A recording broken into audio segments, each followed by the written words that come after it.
What's up, everybody? Matt Modi here with Jedi Modi Sports Network, and I just checked my watch, looked at the time. It's officially Tater time for NFL Week 2 Sunday edition. Recording this on Friday, unfortunately, Thursday Night Football did not go our way. It was a brutal Thursday Night Football. We had A.J. Brown and Justin Jefferson. A.J. Brown had one called back.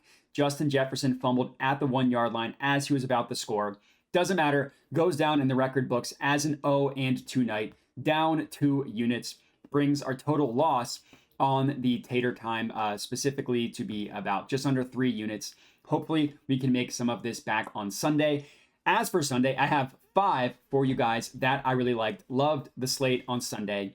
And let's get right into it. So our first play for Sunday is in the Chargers versus Titans game.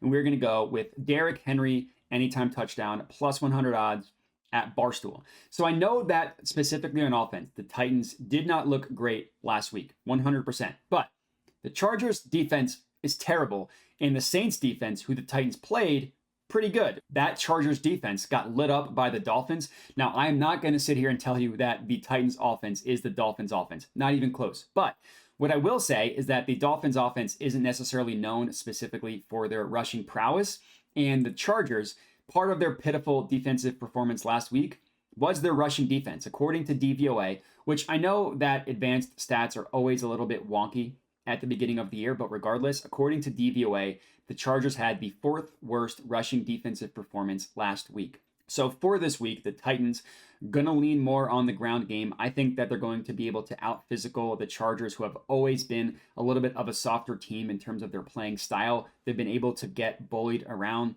Even with how gross the Titans looked last week, Derrick Henry still had a majority of the work. He had 15 carries, 17 total touches. I wouldn't be surprised if Henry double taters in this one, but we just need him to score once. I also, as a side note, like the Titans to win this game straight up, plus money at home against the Chargers team that I just do not trust.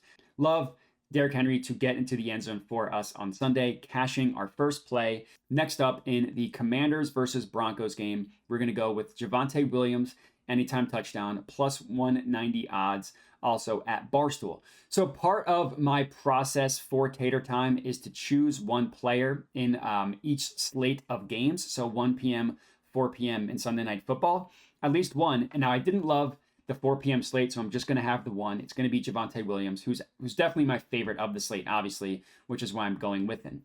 This matchup does make you a little queasy because the Commanders do have a good defense and the Broncos offense is pretty gross with Russell Wilson at the helm. That guy's definitely cooked. But with that said, in Javonte Williams' first game from a pretty gruesome knee injury last year, he was the clear leader in terms of the Broncos backfield. He had 17 total touches in the game to only 12 from backup Samaje Perine. Now, I'm not going to sit here and tell you that I think Javonte Williams is going to get like 90% of the snaps or anything like that, but I do think that as his knee gets stronger and stronger, he should continue to get more and more work. Now, I don't trust anybody on this passing offense. I don't think Sean Payton does either, so he's probably going to lean heavily on the ground game. Javonte Williams, the best bet for this slate, for this game, to get into the end zone. And plus 190 odds for a starting running back is really good. Hopefully, he can come through for us, cashing our second play. Next up in the Packers versus Falcons game, give me Bijan Robinson to once again get into the end zone, score a touchdown,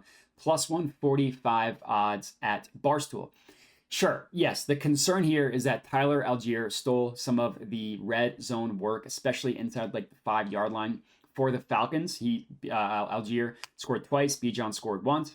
It was also clear that Bijan is an amazing player. He clearly has the juice, and he just looked incredible. Now, this is probably going to be more of a split than we'd hoped going into the year. Because they drafted him 8th overall, maybe he was going to get 90% of the snaps. That wasn't the case. Still the clear leader in the backfield, though. He got 63% of the snaps. And we all know how much Arthur Smith in this Falcons offense loves to run the ball. I will say the Packers did a good job with their rushing defense last week. That was also against the Bears, who are kind of a joke. And Bijan Robinson is significantly better than Khalil Herbert, not even in the same tier of player. So yes, this could very well be another game in which Algier scores a touchdown. Also, they both could score. That's very likely in the realm of possibility. The Falcons only attempted 22 passes and they had 25 rushing attempts. So yeah, both could score. And at the end of the day, you just have to let talent win out. And that's what's going to happen with Bijan Robinson. And even if you project the Falcons to need to throw the ball more, Bijan took significantly more of the passing work and passing targets out of that backfield. So that would only help Bijan over Algier. And again, we're not trusting anybody in this passing offense. So Bijan Robinson getting into the end zone, I love. As our third play, fourth play for the slate in the Seahawks versus Lions game. Once again, give me Jahmyr Gibbs to score a touchdown, plus 130 odds at FanDuel. You can call me stubborn, but I'm going down with the ship with Jahmyr Gibbs scoring a touchdown. After the game last week, head coach Dan Campbell of the Lions said that he wanted to ease Gibbs in a little bit into his first game to give him an idea of just what the NFL speed and physicality is like, which, sure, that's fine. It was also pretty clear that Jahmyr Gibbs just moves differently than a lot of players on the field. He's one of those guys who you watch, even in a field full of pristine athletes, he just is different. And even though Montgomery is going to get probably more of the carries, he's going to share the Lions' share of the bulk load, the workload and the bulk of carries itself. Gibbs is just an electric runner, and he's probably going to get more work this week than he did last week. Now, yes, that is a projection. We don't know that. Dan Campbell did come out and say that he wanted to get Jahmyr Gibbs more touches. That's something that we have to hope happens. If it's the same workload as last week, this is not going to look good. And if this game turns into a blowout, probably won't look good for us either. But the value on Jahmyr Gibbs to score is significantly better than David Montgomery. And the frustrating part about last week, Jahmyr Gibbs was going to score a touchdown around the edge, slipped and fell, was tackled in the backfield. Then there was another play where he just hit the wrong hole. The hole opened up in the middle of the line. If he had sprinted through that, he would have scored maybe a 40-yard touchdown or so. He took the wrong hole, tried to bounce it outside, got stuffed, it didn't score. So there's definitely some kinks to work out with Gibbs, but he's just such an electric runner. He moves differently. He's shifty. He's fast. He's all the tools you want in a running back. So hopefully he can come through for us as our fourth play.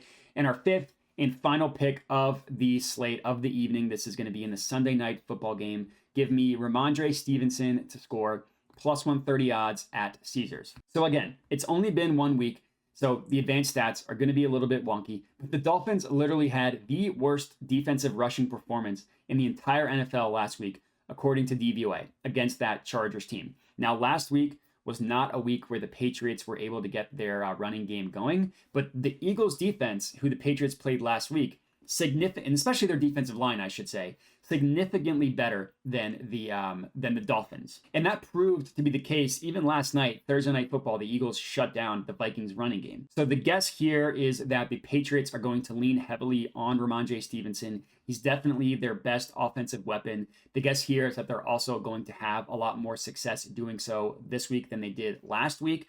And looking at the running backs, even with Ezekiel Elliott in town, Stevenson still took 74% of the running back snaps. So clearly in the majority there, clearly the leader of that backfield. Now, because the Patriots didn't have a lot of success on the ground, there really isn't a lot of red zone work to look at. The Patriots didn't have a single carry inside the 5-yard line, and they only had 3 carries in the red zone in general, which is just the 20-yard line and in. But 2 of those 3 carries went to Rhamondre Stevenson. He didn't get in the end zone. This week should be different for the ground game as a whole. Love getting Rhamondre Stevenson to score. He's going to be their lead running back. The Patriots are probably going to lean heavily on the running game, and you can get him at plus 130 odds.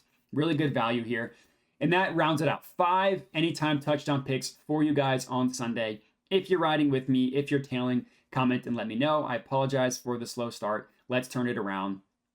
Other than that, remember to like the video, subscribe, all that good stuff. Thanks for watching, and have a good one.